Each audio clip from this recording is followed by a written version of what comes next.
Então, deixa sua Bíblia aberta.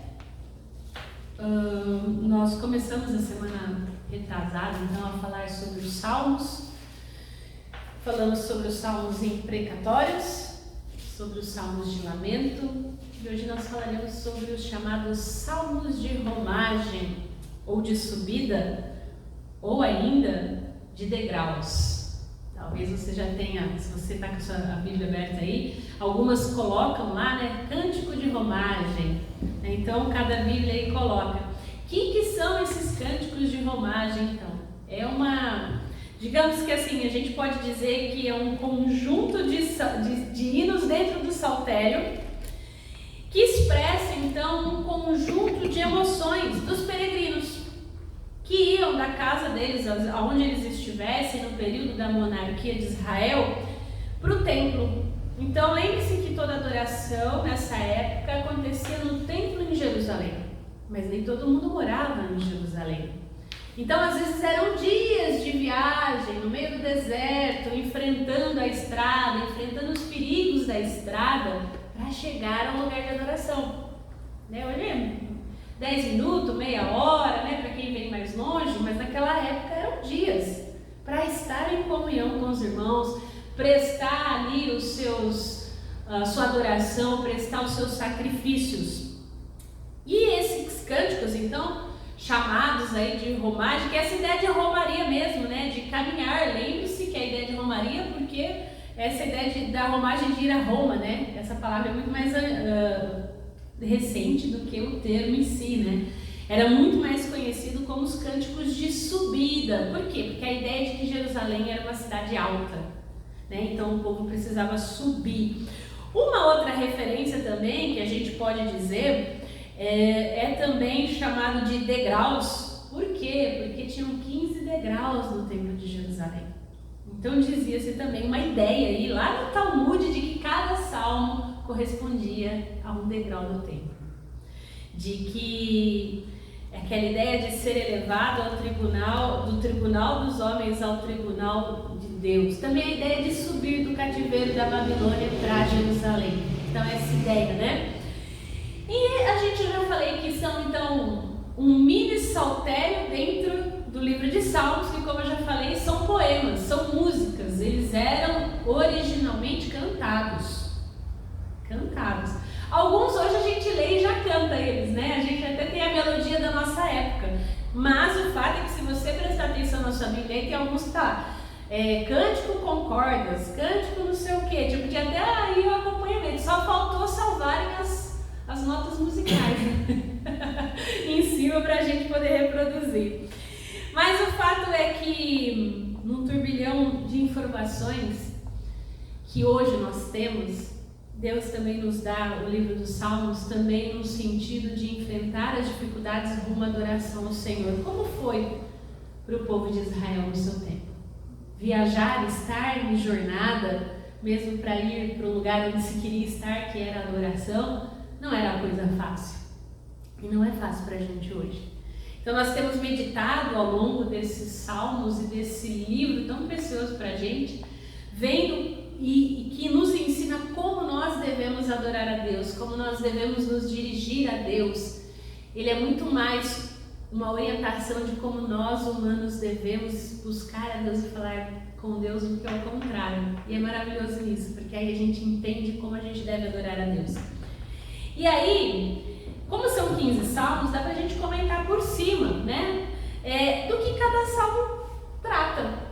A gente poderia, que é o que a gente vai falar hoje, sobre paz para pessoas frustradas, Vamos pensar numa temática, o Salmo 121, verdadeiro socorro para a alma, o principal motivo da alegria, a misericórdia que vem dos céus, E aí a gente tem uma poderosa métrica para a gratidão no Salmo 124, a gente tem o cuidado de Deus para os seus filhos, a gente tem a restauração de Deus, lições imprescindíveis para as famílias cristãs no Salmo 127. A gente tem a felicidade daqueles que temem a Deus, o Senhor é poderoso para livrar o seu povo no 129. A esperança em Deus, o caminho da humildade no Salmo 131. Passado, futuro e o Evangelho no 132, a comunhão dos santos e o louvor a Deus. E aí, como a gente tem selecionado um salmo dentro dessas temáticas e meditado um pouco nele. E aí eu gostaria então de convidar você a acompanhar a leitura do Salmo 120. Na minha angústia, clamo ao Senhor e Ele me ouve. Senhor, livra-me dos lábios mentirosos, da língua enganosa. Que te será dado ou que te será acrescentado, ó língua enganadora? Setas agudas do valente, brasas vivas do cimbro. Ai de mim, que peregrino em Meseque e habito nas tendas de Quebar. Já há tempo demais que habito com os que odeiam a paz. Sou pela paz, quando porém eu falo, eles temem pela guerra. Palavras do Senhor. Vamos orar mais uma vez? Senhor, nós pedimos nessa hora a iluminação do Teu Santo Espírito, que o Senhor fale aos nossos corações, que o nosso coração seja terra fértil e que a semente da Tua Palavra cresça e multiplique a 100 por 1. Abençoa o meditar da Tua Palavra nessa hora. Santifica os meus lábios, Senhor Deus, e fala ao nosso coração. Essa é a nossa oração nessa hora, em nome de Jesus. Amém.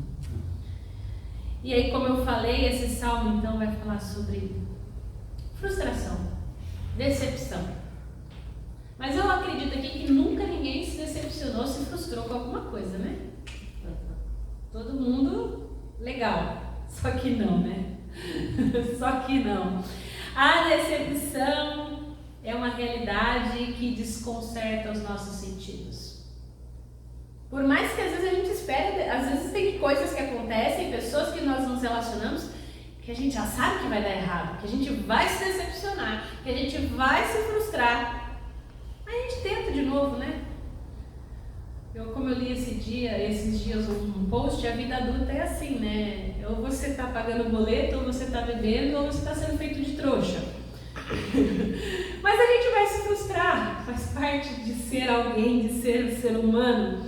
Seja por meio da traição, seja por meio de promessas não cumpridas, de mentiras de toda sorte, de atitudes violentas. A gente se frustra.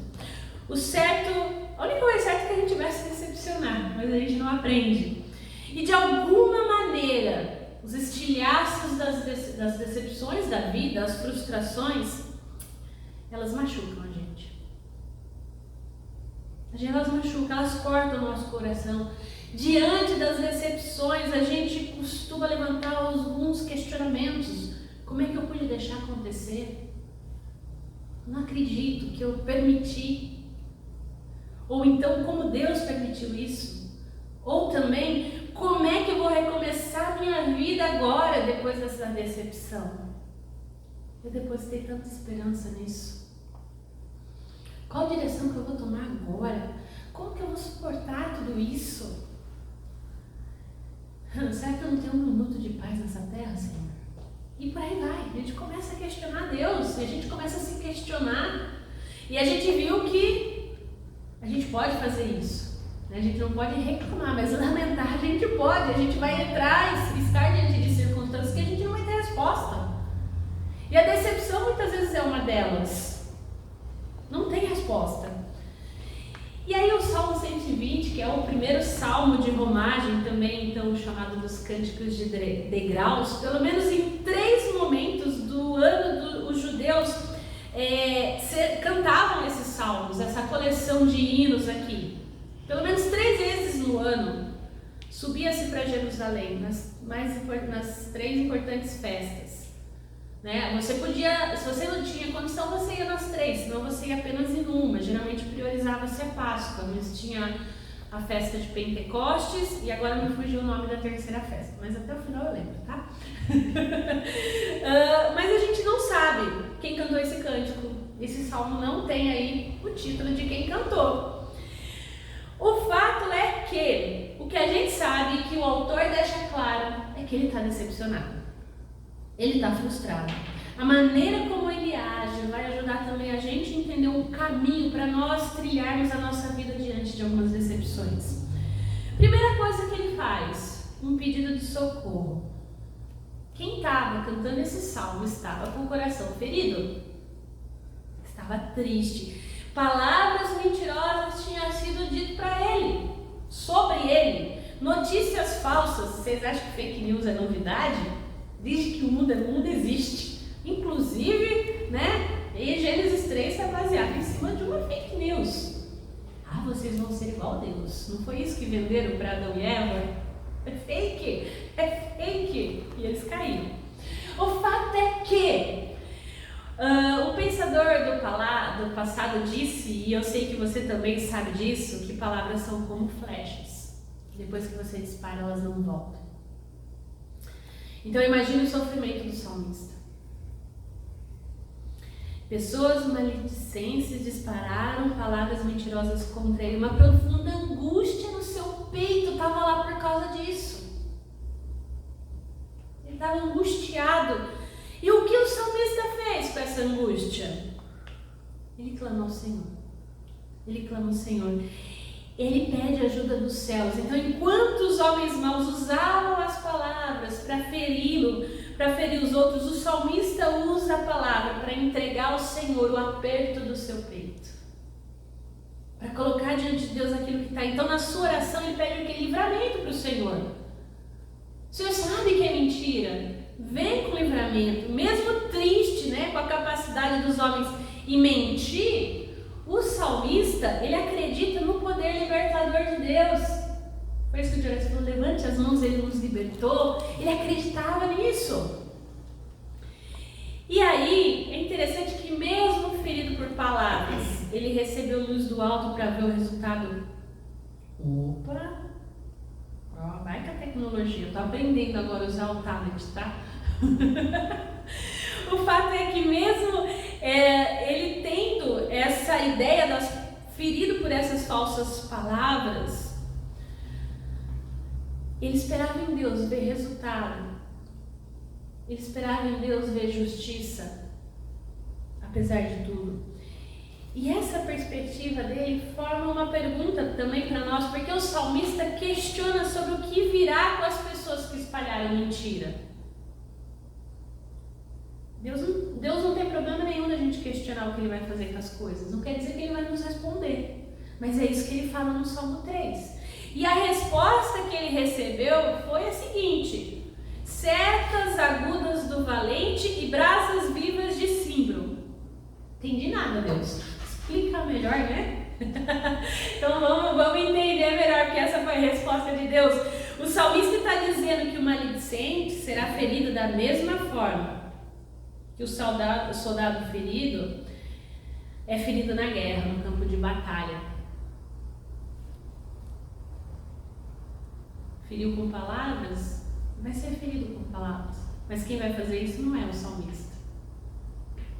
É Deus que responde, é Deus quem está dizendo. É possível que ele tenha em mente aí um juízo divino dos mentirosos. A gente não sabe, mas o que Deus responde é do tipo assim: essa pessoa que mentiu vai ser vítima das próprias mentiras. Só falta Deus falar, espera um pouco. Mas é o que ele faz, basicamente é isso, setas agudas do valente, brasas vivas do cimbro.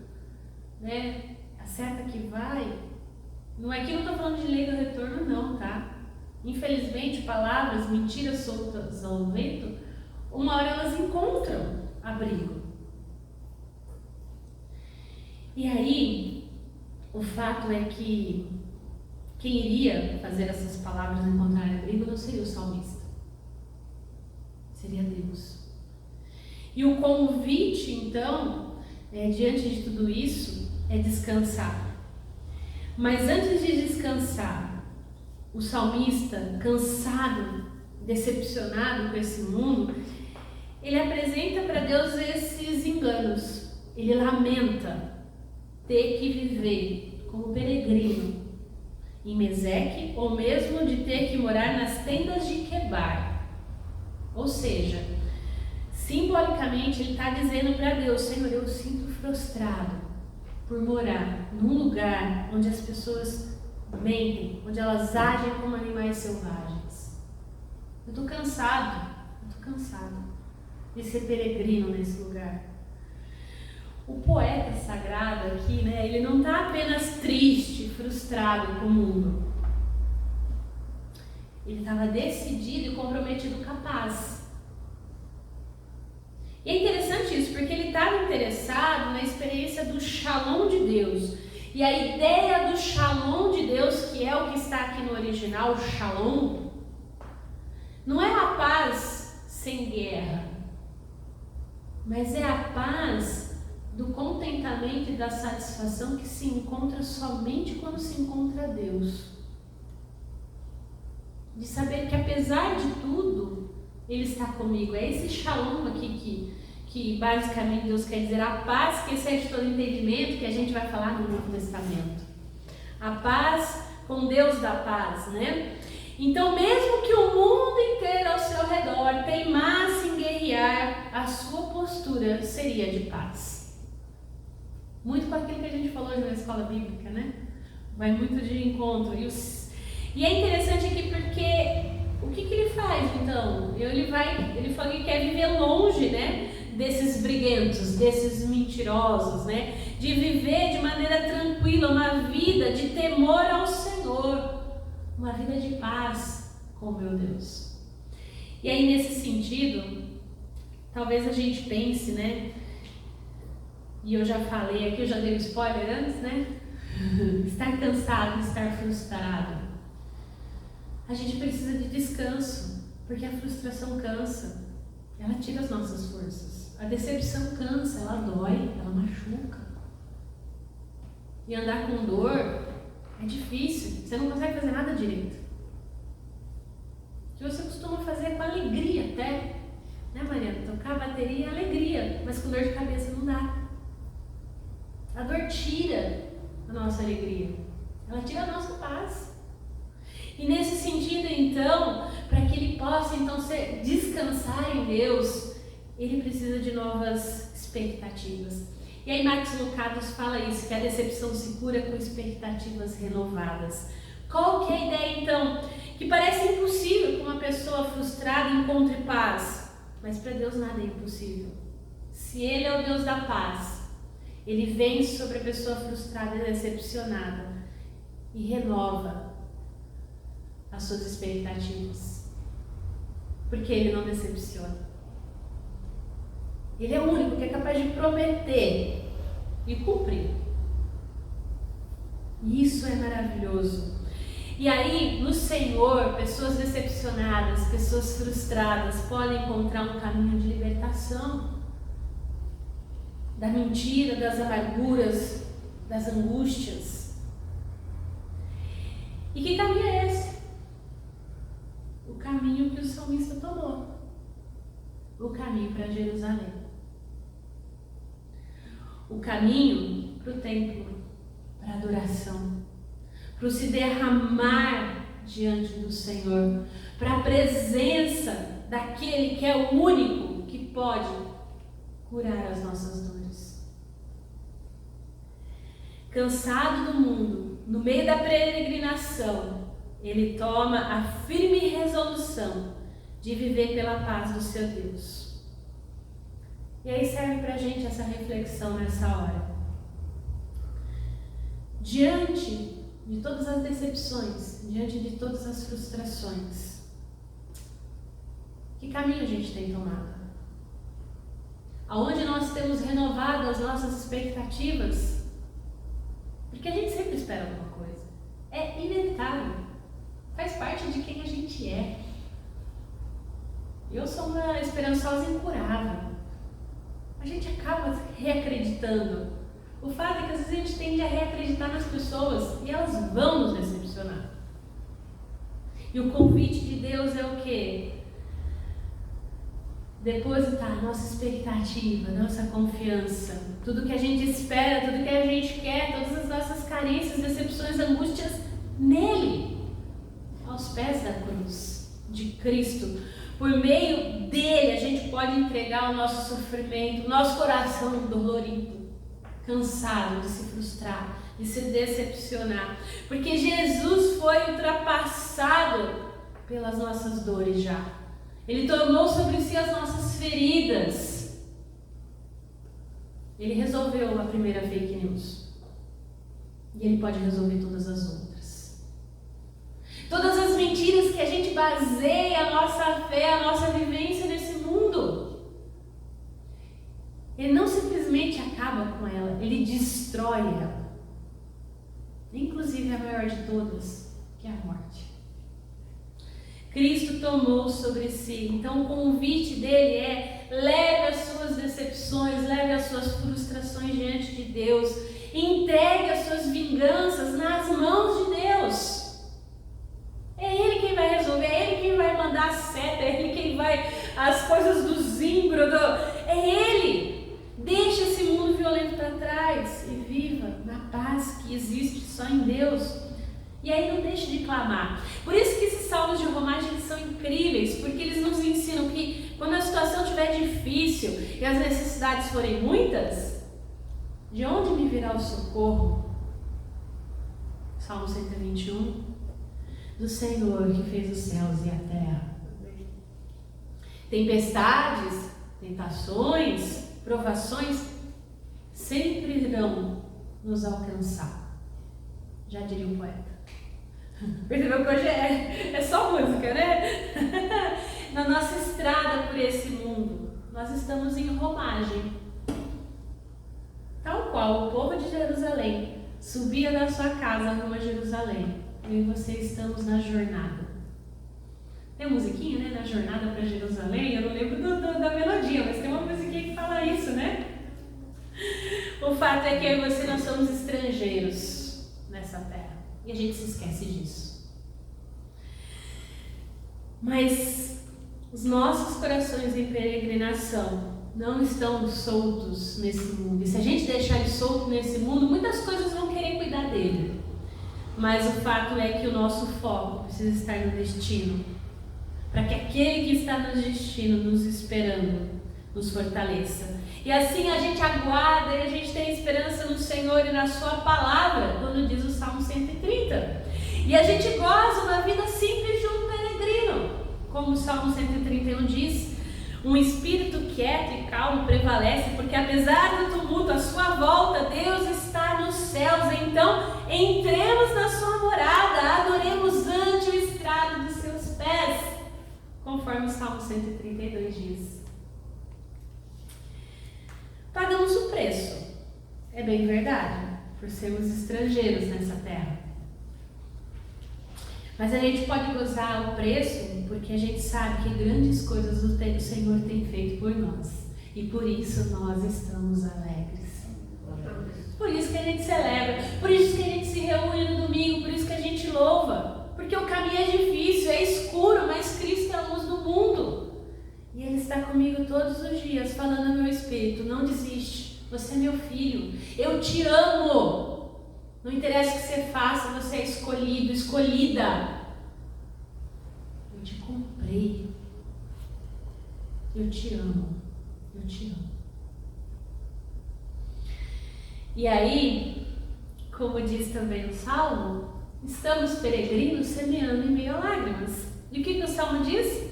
Quem sai andando e chorando quando semeia, voltará trazendo os seus feixes.